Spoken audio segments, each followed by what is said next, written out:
আসসালামু আলাইকুম সুপ্রিয় দর্শক মণ্ডলী, সংবাদপত্র প্রতিদিন আয়োজনে স্বাগত জানাচ্ছি। আমি আরিফুল পল্লব।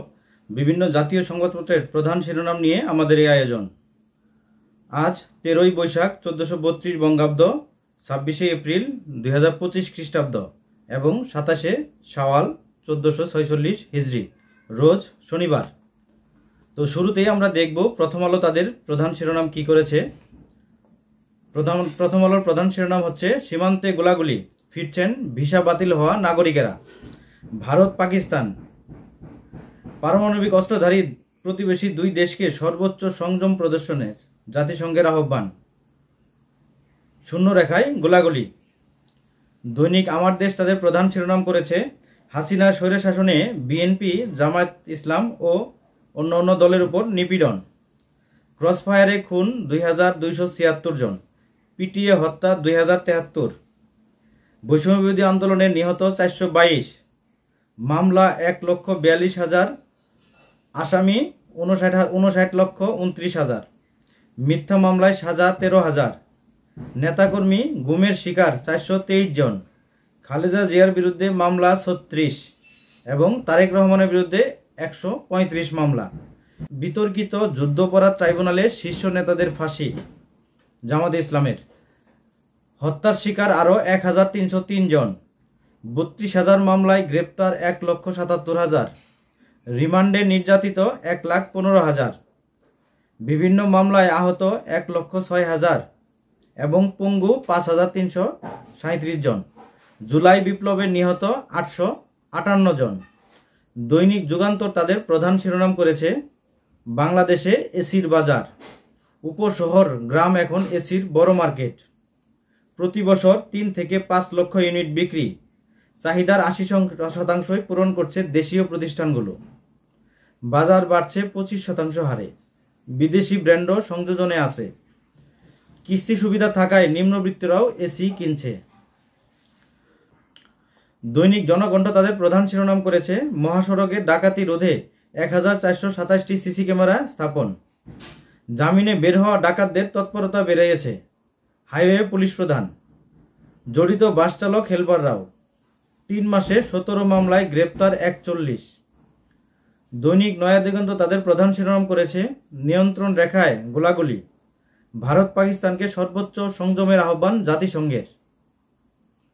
বাংলাদেশ প্রতিদিন তাদের প্রধান শিরোনাম করেছে আবর্জনায় বিপর্যস্ত পরিবেশ, ভেঙে পড়েছে বর্জ্য ব্যবস্থাপনা, দুর্গন্ধে অতিষ্ঠ জীবন, হুমকিতে জনস্বাস্থ্য।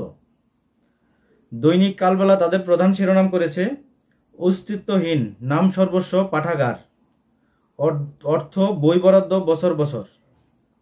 নির্বাচনকালীন রাজনৈতিক কার্যালয় দেখানো হয় পাঠাগারকে, বাসাবাড়ি গ্রন্থাগার দেখিয়ে হাতানো হয় অনুদান।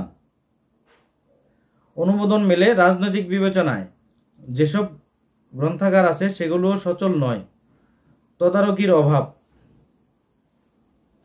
দৈনিক সমকাল তাদের প্রধান শিরোনাম করেছে অপরাধের সব সূচক বেড়েছে।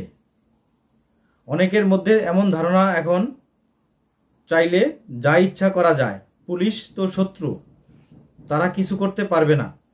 5 আগস্টের পর এমন ধারণা তাদের মধ্যে তৈরি হয়েছে বলেছে ডক্টর বাহারুল আলম, পুলিশ মহাপরিদর্শক। ঢাকা বিশ্ববিদ্যালয়ের সহযোগী অধ্যাপক ডক্টর তৌহিদুল ইসলাম বলেছেন অভিযুক্তদের পরিচয় না দেখে ব্যবস্থা নিতে হবে। আইনি কাঠামোর বাইরে প্রভাব খাটিয়ে যেন মামলার নিষ্পত্তি না করা হয়, সেদিকে নজর রাখা জরুরি, তাহলে পরিস্থিতির উন্নতি হবে। দৈনিক কালে কণ্ঠ তাদের প্রধান শিরোনাম করেছে কাশ্মীরে সন্ত্রাসী হামলার জেরে পাল্টাপাল্টি পদক্ষেপ, উত্তেজনা, পাক ভারত সেনাদের মধ্যে বিভিন্ন স্থানে গোলাগুলি। সর্বোচ্চ সংযম প্রদর্শনের আহ্বান জাতিসংঘের। অযৌক্তিক প্রক্রিয়ায় পরমাণু যুদ্ধের সূচনা হতে পারে, মার্কিন গোপন রিপোর্ট। দৈনিক সংবাদ তাদের প্রধান শিরোনাম করেছে তলানিতে শেয়ার বাজার, 6 মাসের মধ্যে সর্বনিম্ন অবস্থানে ডিএসই সূচক। 8 মাসে ডিএসইএক্স কমেছে প্রায় 1,000 পয়েন্ট।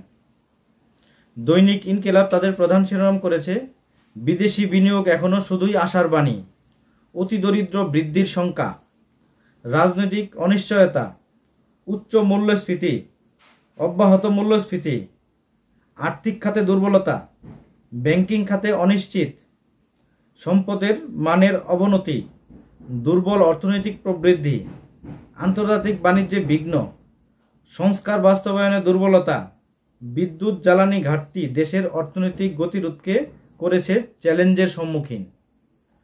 দৈনিক ইত্তেফাক তাদের প্রধান শিরোনাম করেছে সন্ত্রাসের আশ্রয়দাতাকে ছাড় নয় ভারত, যুদ্ধের জন্য প্রস্তুত সৈন্যরা, বলেছে পাকিস্তান। নিয়ন্ত্রণ রেখায় দুই দেশের সেনাদের গোলাগুলি, হামলায় জড়িত দুই অভিযুক্তের বাড়িতে বিস্ফোরণ, কাশ্মীরের নিরাপত্তার গাফিলতির কথা স্বীকার দিল্লির, সব পাকিস্তানিকে ভারত থেকে তাড়াতে চান অমিত শাহ। সন্ত্রাসবাদ মোকাবেলায় ভারতের পাশে আছে যুক্তরাষ্ট্র। দৈনিক মানবজমিন তাদের প্রধান শিরোনাম করেছে জুলাই আগস্ট হত্যাকাণ্ড, তদন্তে ধীরগতি, বাড়ছে ক্ষোভ। এছাড়াও মানবজমিন আরও শিরোনাম করেছে ৩,০০০ ভুয়া মুক্তিযোদ্ধার বিরুদ্ধে অভিযোগ। দৈনিক সংগ্রাম তাদের প্রধান শিরোনাম করেছে সীমান্তে দুদেশের সেনাদের মধ্যে গুলি বিনিময়, পাক ভারত যুদ্ধের আশঙ্কা প্রবল। ধৈর্য ধরুন, ভারত পাকিস্তানকে জাতিসংঘ মহাসচিব। সর্বদলীয় বৈঠকে কাশ্মীর ইস্যুতে গোয়েন্দা ব্যর্থতা মানল মোদী সরকার। সম্পূর্ণ ভিডিওটি দেখার জন্য ধন্যবাদ এবং আগামীকালের আয়োজন দেখার আমন্ত্রণ জানিয়ে আজকের মতো বিদায় নিচ্ছি। খোদা হাফেজ।